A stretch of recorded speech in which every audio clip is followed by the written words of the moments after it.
리프트업은 잘만 받으면 확실한 효과가 있지만 방식과 장비에 따라서 부작용의 가능성이 분명 존재합니다. 요즘 한국 클리닉들 리프팅 장비 종류가 정말 다양해졌는데 정작 제대로 알고 받는 분들은 별로 없어요. 특히 시술 전에는 리프트업 시술이 피부 탄력에도 좋고 모공까지 조여준다고 해서 기대를 했는데 정작 시술 후에는 피부가 더 민감해졌다고 느끼시는 분들도 많이 계시죠. 그런데 알고 보면 이거는 예상된 반응일 수 있습니다. 왜냐하면 리프트업 시술의 핵심 원리가 바로 열이기 때문입니다. 오늘은 왜 리프트업 시술 후에 화상 같은 증상이 생길 수 있는지, 그리고 어떻게 하면 이 부작용을 최소화하면서도 제대로 된 리프팅 효과를 볼 수 있는지 속 시원하게 알려드릴게요. 저는 한국미용 채널의 김현재 원장입니다.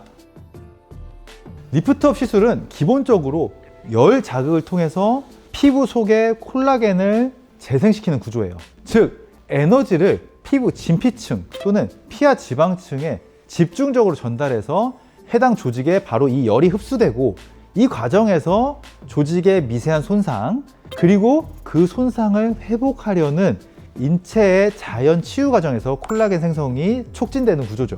이것을 피부의 재생 과정이라고 부릅니다. 하지만 이 미세 손상이 너무 과해지면 화상, 홍반, 통증, 결절 같은 부작용이 발생할 수 있어요. 리프트업 시술은 한마디로 표현하자면 우리 피부를 익히는 시술입니다. 쿠킹이죠.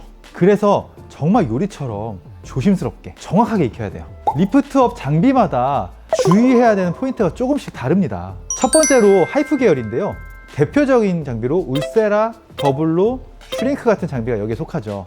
하이프는 초음파 에너지를 피부 깊은 층에 집중시키는데 이때는 피부에 밀착하는 것이 정말 중요합니다. 피부에 장비가 정확히 밀착되지 않으면 에너지가 표피에 튀면서 화상이 있기 쉽거든요. 하이프 시술 중에 갑자기 심한 통증이 느껴진다면 반드시 시술자에게 그 사실을 알려주셔야 해요. 그 통증은 단순히 불편한 게 아니라 에너지가 표피나 신경에 잘못 전달되고 있다는 신호일 수 있기 때문이에요. 두 번째로는 고주파 계열인데요. 예를 들면 써마지, 인모드, 올리지오 같은 장비들이에요. 고주파는 하이프보다는 피부층에 넓게 전달해서 콜라겐 재생을 유도하는 방식인데 일부 지점에만 반복 시술을 하게 되면 그 부분에 국소적인 화상이 생길 수 있어요. 예를 들면 볼 한쪽이 유독 붉거나 오히려 쑥 꺼진 것처럼 느껴진다면 이런 국소 과열 때문일 수 있습니다. 세 번째는 레이저 계열입니다. 특히 피부톤이 어둡거나 수염이 많은 분들은 주의가 필요해요. 레이저는 멜라닌 색소에 반응하기 때문에 피부가 어두울수록 흡광도가 높아집니다. 그래서 화상의 위험이 커지죠. 그래서 티타늄 같은 레이저 계열의 장비를 사용할 때는 시술 전에 제모를 하는 걸 추천드리고 있고, 피부 상태를 충분히 평가한 뒤에 에너지 강도를 세밀하게 조절해서 시술해야 합니다. 네 번째는 마이크로웨이브 계열, 대표적으로 온다라는 장비인데요. 이 온다는 금속에도 반응하기 때문에 안면부에 금속 핀이나 플레이트가 있는 분들은 반드시 시술 전에 의료진에게 알려주셔야 합니다.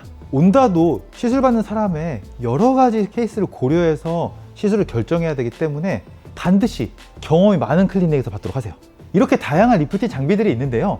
계열에 따라서 조심해야 될 포인트가 모두 다르기 때문에 본인의 피부 상태나 특이사항을 이렇게 경험이 많은 곳에서 충분히 상의한 후에 어떤 시술을 받을지 결정하시는 것이 정말 중요하다는 말씀을 꼭 드리고 싶어요. 한 가지 꼭 말씀드리고 싶은 거는 리프트업은 한 번에 고강도로 받는 것보다는 여러 번 나눠서 받는 게 효과적이고 안전하다는 점입니다. 특히 멀리서 한국까지 찾아와 주시는 경우에는 어느 정도 강도를 얼마나 자주 받을지 미리 상담을 통해 가지고 충분히 고민해 보시는 게 좋습니다. 그리고 우리 클리닉에서는 단순히 리프팅 장비만 추천하기보다는 꼭 스킨 부스터를 같이 하시도록 적극 추천드리고 있어요. 리프트업 시술은 열을 주는 시술이고 스킨 부스터는 수분을 보충하고 피부 재생을 촉진하는 역할을 하기 때문에 열에 의한 미세 화상을 스킨 부스터가 진정시켜주고 빠르게 회복시켜주는 역할을 하는 거죠. 우리 클리닉에서는 이 조합이 단순히 패키지 구성이 아닙니다. 수많은 경험을 바탕으로 쌓아온 우리만의 핵심 노하우라고 저는 항상 자부하고 있어요. 리프트업 시술 제대로만 하면 정말 좋습니다. 어떤 장비냐도 중요하지만 누가 어떻게 다루느냐가 더 중요한 부분이에요. 시술 결과는 결국 시술자의 손에서 나옵니다. 구독자 여러분들이 이 리프트업에 대해서 궁금한 점이 있으시다면 언제든지 상담해 드리고 있습니다. 이 영상이 도움이 되셨다면 좋아요와 구독하기 부탁드려요. 저는 한국미용 채널의 김현지 원장이었습니다. 감사합니다.